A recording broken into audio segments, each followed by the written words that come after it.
thinking sort of holistically about the experience, I want to talk a little bit about the C word, which I know is flying around at the moment, catch up.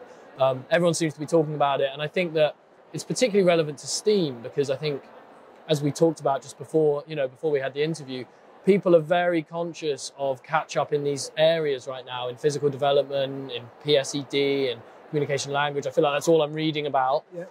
Where's your kind of take on catch up and how we need to approach it in a post-pandemic world? I think catch up, it can be quite a dangerous phrase because when you're ever catching up on anything, it's always an implication there's a rush to catch up.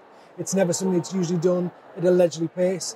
I think what we've got to think about as early as practitioners is, as we've always done, you meet children where they are and then go on a journey with them. And the kind of catch-up culture is a bit like, doesn't matter where you are, I need to get you to this defined space here in this defined time frame.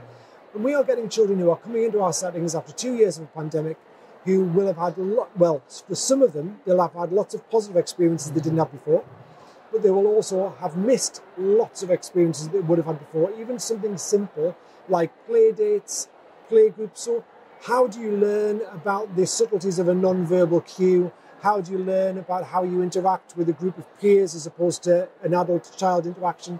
How do you learn all of the subtleties around sharing and making friends and losing friends? If you don't have that opportunity, then suddenly you get dropped into an early years space where you've got 30 other children and you haven't got any of those really subtle, unspoken things that go on in the background.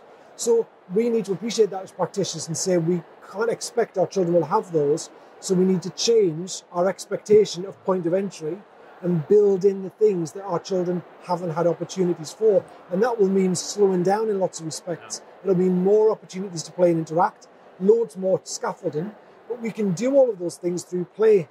We can have less gathering and sitting for periods of time, more gameplay, even if it's more structured gameplay where, say for example, you're trying to develop executive function in children who haven't had lots of opportunity to do that. And you engage in games like Simon Says in small groups where it's really led by the adult, it's really good fun, children are really engaged, but what you're doing is developing that executive function in a way that isn't sit on the carpet and show me good listening and follow these instructions. So there are definite ways that we can support children's development through play that will help them to improve, but it's not catch-up culture.